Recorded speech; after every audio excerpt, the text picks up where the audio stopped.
بسم الله الرحمن الرحیم. نن زموږ د ارشاد الصرف 62 نمبر درس دی. په نن درس کې به موږ د ضمایر باس کوو. د دې نه مخکې درس کې موږ د ضمایر باس وکړو، خو د هغې کې پوره نقشه جوړه کړه او د هغه نقشې مطابق هم پکې باس وکړو. نن به موږ پوره تفصیلا وایو. د هر یو خبرې به پکې موږ تعریف لیکو، مثالونه به پکې لیکو. نو د ضمایر باس د اسم دوه قسمونه دي. د اسم دوه قسمونه دي. یو اسم ظاهر دی لکه زید، حامد، بکر وغیره، دې ته اسم ظاهر وای. دویم ته اسم ضمیر وای. اسم ضمیر لکه هو، هما، هم وغیره. او دغه شان ضربه کې هو دی، ضربه کې الف دی، ضربو کې هم دی، یا دغه شانتې انه، انهما، انهم، پوره تفصیلات ما ویلو. نو دغه ته اسم ضمیر وای. اوس د اسم ضمیر تعریف زده کوي. اسم ضمیر وای ستا. اسم ضمیر داسې اسم ته وایي. اسم ضمیر داسې اسم ته وایي چې په هغې کې د متکلم چې کوم کس خبرې کوي، زه اوس خبرې کوم، زه متکلم یم، چې کوم کې د متکلم مخاطب یعنی ته ما ته مخې ته ناست نو ته ما ته مخاطب یې، یعنی ته زما مخاطب یې، او د غایب حال بیان شوی وي. لکه اسم ضمیر داسې اسم ته وایي چې په هغې کې د متکلم حال بیان شوی وي، یا پکې د مخاطب یعنی د حاضر کس حال بیان شوی وي، یا پکې د غایب حال بیان شوی وي. لکه انا معنی د زه دا متکلم دی، او انت معنی د ته، یعنی حاضر مخې ته چې کوم کس ناست وي مخاطب، نو هغه ته وایي انت، ته. او هو معنی د هغه، نو دا انا هم ضمیر دی، دا د متکلم ضمیر دی، او انت دا د حاضر یعنی د مخاطب ضمیر دی، او هو دا د غایب ضمیر دی. نو انا یعنی د زه متکلم یم، زما باره کې خبره ده، انا زه، او انت ته حاضر یا ته مخاطب، نو ستا باره کې باس کو، ستا باره کې خبره کو. او هو چې کوم کس غایب دی د هغه باره کې باس کو، نو ضمیر دی ته وایي. دا ټول اسم ضمیر دی. هو، هما، هم، انا، انت، هو وغیره، دا ټول اسم ضمیر دی. د دې نه علاوه، د دې نه دلته کې به ورسره نه ولیکئ، د دې نه علاوه نور ټول اسم ظاهر دي. اسم ظاهر یعنې ښکاره نومونه دي، لکه بکر، حامد، محمود، محمد وغیره، نو دې ته اسم ظاهر وایي.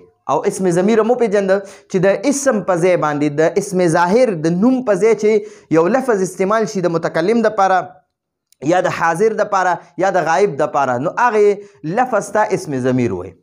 بیا د اسم ضمیر درې قسمونه دي. د اسم ضمیر څو قسمونه دي؟ درې قسمونه دي: مرفوع، منصوب، مجرور. ٹھیک شو جی؟ دا اسم ضمیر دی. ٹھیک شو؟ اسم ضمیر بیا ما تاسو ته د دې نقشه جوړه کړې وه. دا درې قسمه دی: یو مرفوع دی، یو منصوب دی، او یو ورسره مجرور دی. ٹھیک شو جی؟ نو دا د ضمیر بیا درې قسمونه دي: مرفوع، منصوب، مجرور. بیا د اسم ضمیر درې قسمونه دي: مرفوع، منصوب، مجرور. اوس درته وایي چې دا مرفوع کم اسم وي، منصوب کم اسم وي، او مجرور کم اسم وي. نو مرفوع اول زده کوئ. نمبر 1 مرفوع د فاعل یا د نائب فاعل علامت دی. مرفوع چې دی که نه، مرفوع ضمیر دا به یا فاعل وي چې فعل معلوم وي که نه، فعل معلوم وي، معروف وي، نو بیا به دا ضمیر مرفوع چې دی دا به فاعل وي. او که فعل مجهول وي نو بیا به دا ضمیر مرفوع چې دی دا به نائب فاعل وي. دویم نمبر منصوب. منصوب د مفعول علامت دی. منصوب حالت نسبی کې چې وي که نه، یعنی ضمیر وي او حالت نسبی کې وي یعنی منصوب وي، نو بیا به هغه د مفعول علامت وي. او مجرور د مضاف الیه علامت وي. مجرور د څه علامت وي؟ د مضاف الیه علامت وي. اوس ته وایي دا ضمیر مرفوع چې دی که نه، دا اول نمبر ضمیر مرفوع. بیا دا دوه قسمه دی. ضمیر مرفوع دوه قسمه دی. یا به دا ضمیر مرفوع متصل وي، یعنی خپل عامل سره به میلاو وي، خپل عامل سره به میلاو وي.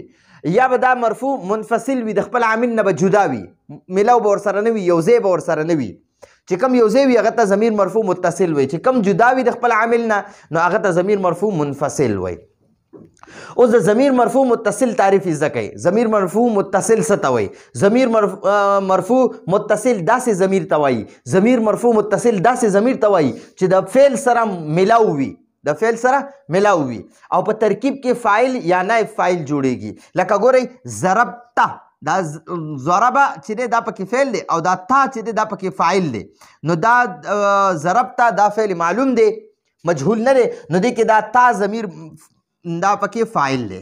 دا تا پکې څه شی دی دا تا پکې فاعل دی دا یو تا په دې کې فاعل دی او ضربتا دې کې دا ضربه چې دی دا فعل دی او دا تا ضمیر پکې نائب فاعل دی نائب فاعل ځکه دا ضربتا چې دی دا فعل مجهول دی او دا ضربتا فعل معلوم دی نو ضربتا کې فعل معلوم دی په دې کې دا تا مفتوحه چې ده دا فاعل دی او ضربته کې دا تا مرفوع منصوبه چې ده یعنی حالت نسبی کې وي یعنی محلا منصوب ده او دا مرفوع دی فاعل دی نو دا نائب فاعل به وي په مجهول کې به ضمیر نائب فاعل وي او په فعل معلوم کې به ضمیر هغه به فاعل وي ٹھیک شو جی ښه اوس ضمیر مرفوع متصل د ضمیر مرفوع متصل مثالونه زده کوي ضربه دی ضربه په دې کې هو ضمیر فاعل دی په دې کې هو ضمیر فاعل دی ما تاسو ته ویلو دی هو ضمیر فاعل په دې ضربه کې موږ د ځان نه یعنی حساب کړی دی په دې کې دا د نه پټ دی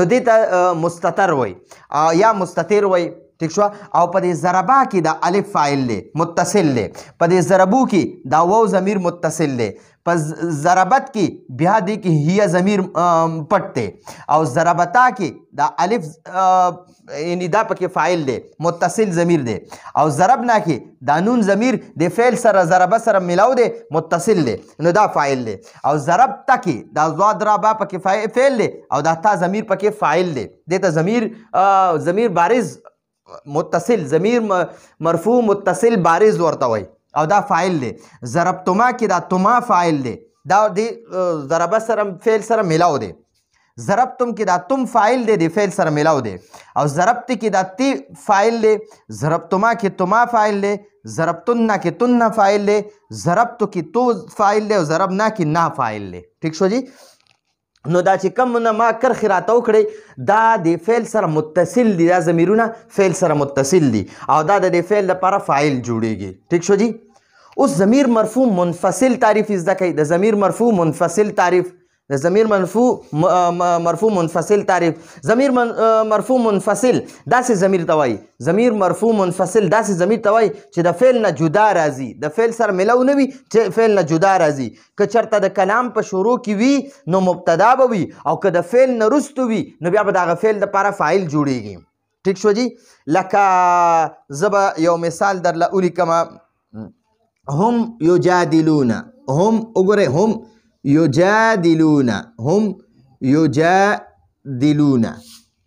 هم یجادلون نو ګورئ دا هم دا کلام په شروع کې راغی نو دا مبتدا شو دا ضمیر دې ته ضمیر مرفوع منفصل وی فعل سره نه ملو ځان له یوازې راغلی دی او یجادلون دا بیا فعل دی نو دا هم ضمیر چې دی دا د کلام په شروع کې راغی نو دې ته ځکه دغه وی دې ته مبتدا وی ضمیر مرفوع منفصل مثالونه زده کوي هو معنی هغه یو سړی هما هغه دوه سړي هم هغه ټول سړي هي هغه یوه ښځه هما هغه دواړه ښځې هم هن دا هن دی دا هن دی هن هغه ټولې ښځې انت ته یو سړی انتما تاسو دواړه یو سړي انتم تاسو ټول سړي انتې ته یوه ښځه انتما تاسو دواړه ښځې انتن تاسو ټولې ښځې انا زه نحنو مونږ دواړه یا ټول ٹھیک شو جی نو دا دې ته وایي ضمیر مرفوع منفصل نو دا د ضمیر مرفوع منفصل مثالونه دا بره د ضمیر مرفوع منفصل تعریف او دې نه دا بره ضمیر مرفوع متصل تعریف او مثالونه نو د ضمیر مرفوع متصل تعریف او مثالونه مو شو د ضمیر مرفوع منفصل تعریف او مثالونه مو شو دې لپس په ان شاء الله مونږ د ضمیر منصوب متصل او منفصل د متصل تعریف او مثالونه منفصل تعریف او مثالونه وایو او بیا واپسې وروسته د ضمیر مجرور باس کوو نو دا زمونږ د نن ورځې درس راتلونکو درس پر اجازت غواړو هذا المرام والله اعلم بحقیقة الكلام